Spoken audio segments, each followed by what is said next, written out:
अच्छे लोग हमेशा जीवन में दुख और परेशानियां क्यों पाते हैं? वीडियो देखने से पहले आपसे हाथ जोड़कर विनती है कि हमारे चैनल को सब्सक्राइब कर ले ताकि ज्ञान की बातें हमेशा सबसे आगे पहुंचे आपके पास। आजकल लोगों के मन में एक गलत धारणा बनती जा रही है कि आजकल सच्चाई और अच्छाई का जमाना नहीं है। इसलिए सच्चाई और अच्छाई के मार्ग पर चलने में कोई लाभ नहीं है बल्कि नुकसान ही है। हमने तो कोई लोगों को यह भी कहते हुए सुना है कि हम तो हमेशा धर्म के मार्ग पर चलते हैं, हम कभी किसी का बुरा नहीं सोचते। फिर भी हमें केवल दुख ही मिलता है और जो लोग अधर्मी और पापी हैं वे सुखी और खुशहाल जीवन व्यतीत कर रहे हैं। परंतु जरा सोचिए कि अगर सभी लोग ऐसा सोचने लगे तो समस्त संसार में अधर्म का अंधकार व्याप्त हो जाएगा। इसलिए अगर आप भी ऐसा सोचते हैं तो आपकी बहुत बड़ी गलत फहमी के शिकार हैं। इस वीडियो में हम कुछ उदाहरण देकर आपकी इस गलत फहमी दूर करने का प्रयास करेंगे। सुख और दुख की परिभाषा देखिए, सबसे पहले तो आपको सुख दुख को देखने का नजरिया बदलना पड़ेगा, क्योंकि सुख और दुख आपके नजरिए पर निर्भर करता है।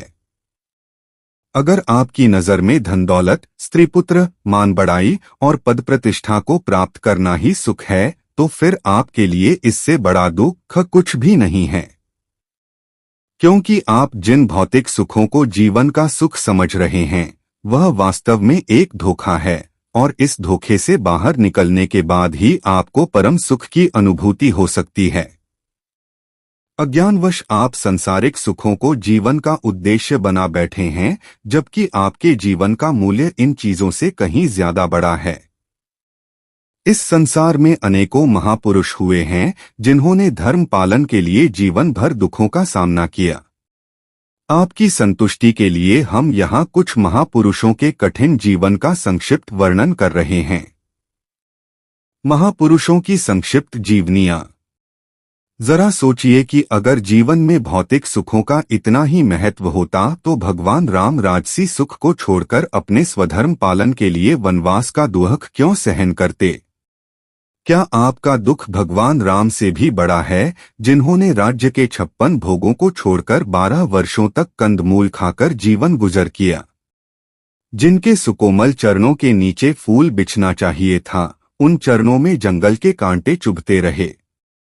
क्या आपका दुख भगवान कृष्ण से भी बड़ा है, जिनका जन्म ही कारागार में हुआ था, जिनको बचपन से ही बार बार जान से मारने का प्रयास किया गया और जिन्हें अपने कर्तव्य पालन के लिए अपने प्रेमिका को भी खोना पड़ा?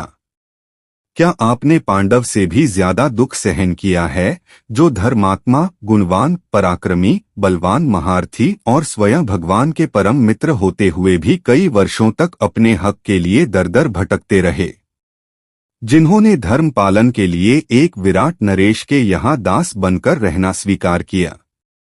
क्या आप सुदामा से भी ज्यादा निर्धन, निर्बल, दुखी और असहाय हैं, जो दाने दाने को तरस गए लेकिन अधर्म का मार्ग नहीं अपनाया? क्या आप जानते हैं, ईसा मसीह को सूली पर चढ़ा दिया क्योंकि वे धर्म का प्रचार करते थे। महात्मा सुकरात ने हंसते हंसते जहर पी लिया किंतु धर्म का मार्ग नहीं छोड़ा। महात्मा गांधी की हत्या कर दी गई क्योंकि वे सच्चाई और अच्छाई के मार्ग पर चलते थे। आज हम लोग इन महापुरुषों की पूजा इसलिए करते हैं क्योंकि ये लोग अपने कर्तव्य और अपने धर्म का पालन करते थे। हम लोग महात्मा बुद्ध की पूजा इसलिए करते हैं क्योंकि उन्होंने राजसी सुख सुविधाओं को त्याग कर मानवता की सेवा में अपना जीवन व्यतीत कर दिया।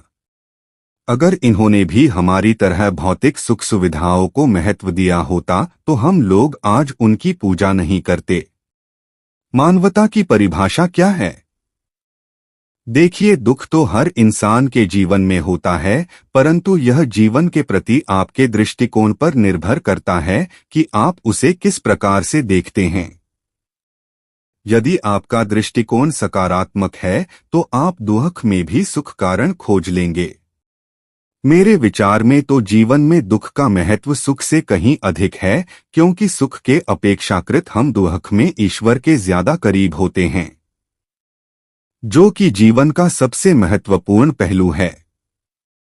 शायद इसीलिए दुनिया के अधिकतर महापुरुषों ने दुखमय जीवन हंसकर स्वीकार किया और उन्होंने अपने दुखों को ईश्वर से प्रेम का जरिया बनाया।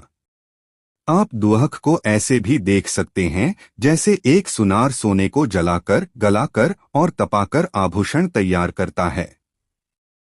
जैसे एक पिता अपने पुत्र का जीवन संघर्षपूर्ण बनाता है ताकि वह एक योग्य, सक्षम, कुशल और बेहतर इंसान बन सके। जैसे एक योग्य शिक्षक अपने छात्र के हित के लिए ना चाहते हुए भी छड़ी का प्रयोग करता है। दुख के फायदे जानकर आप हैरान रह जाएंगे।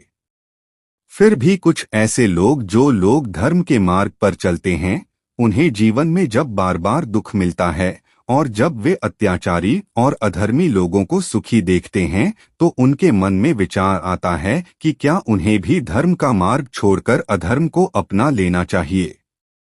तो ऐसे लोगों से हमारा यही कहना है कि आपको सुख या दुख जो भी मिलता है वह आपके पूर्वजन्मों या वर्तमान जन्म के कर्मों का ही फल होता है।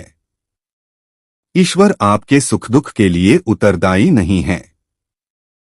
हाँ, यह भी सत्य है कि कुछ अधर्मी लोग सुखी और खुशहाल जीवन जी रहे हैं क्योंकि उन्होंने पुनर्जन्म में कुछ पुण्य अवश्य किए होंगे, किंतु अज्ञान और अहंकारवश वे अपने पुनर्जन्म के संचित पुण्य फल को नष्ट करते जा रहे हैं और जब उनका पुण्य फल पूरी तरह समाप्त हो जाएगा तो उन्हें अपने पापों के फलस्वरूप दुखमय नरक में उतरना ही पड़ेगा। वास्तव में वे पापों के दलदल में जा रहे हैं जो उनके जीवन को परम सुख से वंचित कर देगा।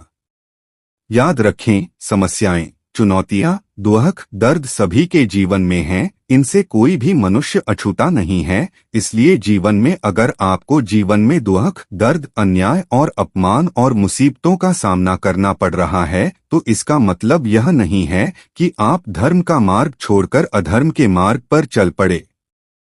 हमें जो उचित लगा हमने आपको बता दिया है। अब अपने बुद्धि, विवेक और अनुभव से आपको तय करना है कि आपके लिए क्या सही है और क्या गलत। अब निर्णय आपका है कि आप कैसा बनना चाहते हैं, राम के जैसा या रावण के जैसा। धन्यवाद।